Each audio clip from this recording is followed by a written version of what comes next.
queridos alumnos, vamos a intentar continuar con las clases a distancia por el tema del coronavirus.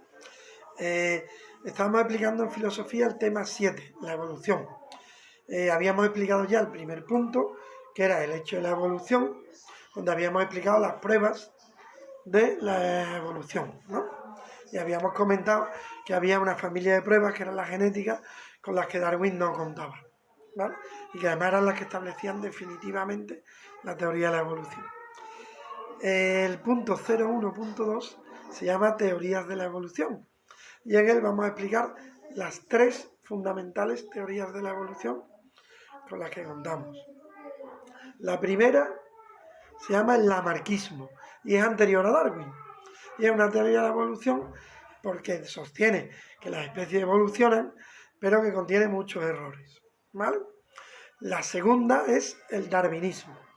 El darwinismo es ya la teoría de la evolución clásica, que contiene pues las ideas principales del evolucionismo. Y la tercera es el neodarwinismo. El neodarwinismo, también llamado teoría sintética de la evolución, es muy sencillo porque es el darwinismo más la genética, ¿vale? Pues se llama teoría sintética porque es una síntesis entre darwinismo y genética, ¿vale? Bueno, vamos a empezar explicando que el evolucionismo consiste en la idea de que las especies cambian. Esto se llama transformismo. ¿Por qué se llama así? Porque es lo contrario a la teoría rival o contraria, que es el fijismo, que es la idea de que las especies son fijas. ¿Por qué se sostenía el fijismo, que duró hasta el siglo XIX? Pues básicamente por motivos teológicos. Si Dios ha creado todas las especies, las ha creado perfectas y por tanto no hay necesidad de que cambien, ¿vale? El evolucionismo sostiene lo contrario. Ni Darwin ni Lamarck fueron los primeros evolucionistas. Había evolucionismo anteriormente, pero era muy residual. De hecho, en Grecia, ya 2500 años antes de Cristo, Anaximandro, uno de los filósofos presocráticos, sostiene que todas las especies animales provienen de la humedad, de algo líquido, una larva o algo líquido, y de ahí han ido saliendo todas, ¿vale? Pero el primer evolucionista más consecuente, por decirlo así, es Jean-Baptiste Lamarck, francés, y escribe su obra principal, Filosofía Zoológica, en 1809, es decir, a principios del siglo XIX, ¿vale? En esta obra, Lamarck sostiene que las especies cambian, pero con varios errores. El primero es que según él las subespecies surgen por generación espontánea, ¿sí? Se crean por sí solas de la nada, ¿no? ¿Vale? En segundo lugar, sostiene que las especies cambian por algo que él llama el principio de uso y desuso, que básicamente es que se van haciendo más complejas con el tiempo porque aquellos órganos que utilizan mucho van cambiando y aquellos órganos que no utilizan van desapareciendo, ¿no? El ejemplo que él pone es la jirafa. Dice, la jirafa tiene un cuello muy largo porque, como hace mucho esfuerzo para llegar a las ramas, el cuello le ha ido creciendo. Usa mucho el órgano se desarrolla, ¿vale? Esta teoría es errónea, evidentemente. Pongamos por caso de un culturista, ¿no? Culturista, tío, fuertote, ¿no? Culturista va al gimnasio todos los días hasta que se pone como un croissant, ¿no? Pero ¿qué ocurre? Que realmente esto no lo va a heredar su descendencia, ¿vale? Es decir, por mucho que haga bíceps, el órgano bíceps, el músculo, no lo va a heredar su descendencia, ¿vale? Es un error, el principio de uso y desuso. Este principio le llama a Lamarck herencia de caracteres adquiridos. Los caracteres que se desarrollan se heredan, ¿vale?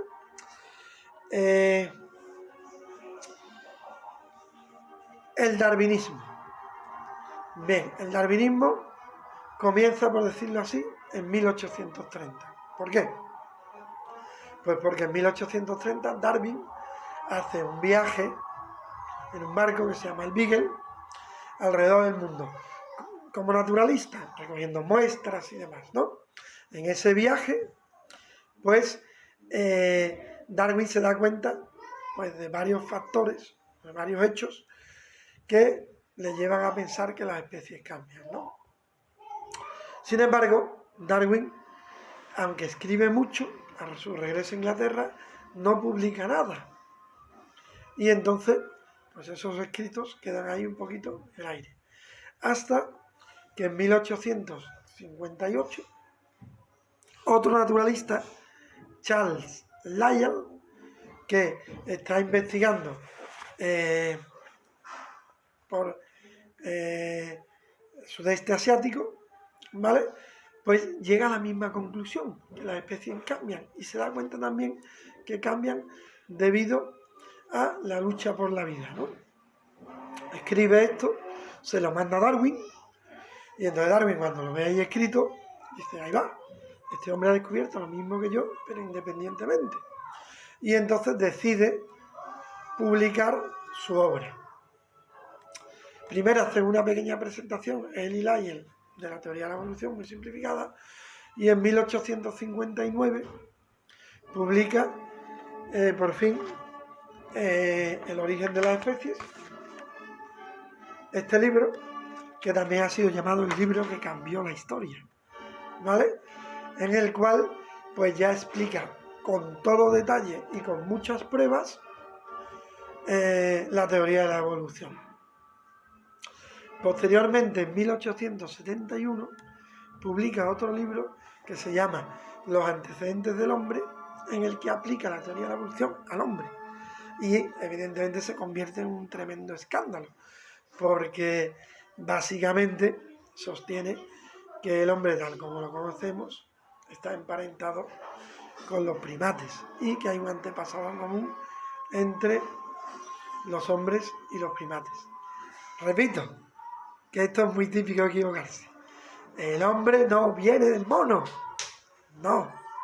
El mono y el hombre tienen un antepasado común hace 8,5 millones de años. ¿Vale? Bueno, la teoría de la evolución, tal como la sostiene Darwin, consiste en lo siguiente. Tiene una hipótesis. Las especies cambian, el transformismo, y unos mecanismos. ¿Cuáles son los mecanismos? Pues los mecanismos son la selección natural. Este es el gran descubrimiento de Darwin. Sí. ¿Cómo cambian los animales? Pues cambian porque los animales en el medio luchan por la vida entre ellos y con otras especies, y solo sobreviven los más aptos. Y aquellos que sobreviven transmiten pues a su descendencia las variaciones que han sufrido, ¿no? También Darwin lo suele explicar como que es una diferente tasa de mortalidad. Sí, las especies cambian, Darwin no sabe por qué cambian, importante, pero cambian. Y esos cambios que se producen en los individuos, si les ofrecen una superioridad en la lucha por la vida, lo hereda su descendencia y entonces tienden a perpetuarse. El cuello de la jirafa. No se trata de que la jirafa estire el cuello y por eso el cuello lo hereden, como decía Lamarck. Se trata de que a veces nacen jirafas con el cuello más largo y, como pueden alcanzar mejor la comida, sobreviven más. Tienen una ventaja en la lucha por la vida. Y entonces, pues, se reproducen y sus hijos heredan esta característica. ¿Vale? Este mecanismo se llama la selección natural y es el mecanismo básico, según Darwin, de la evolución. Pero hay un segundo, según Darwin, que es la selección sexual. ¿En qué consiste?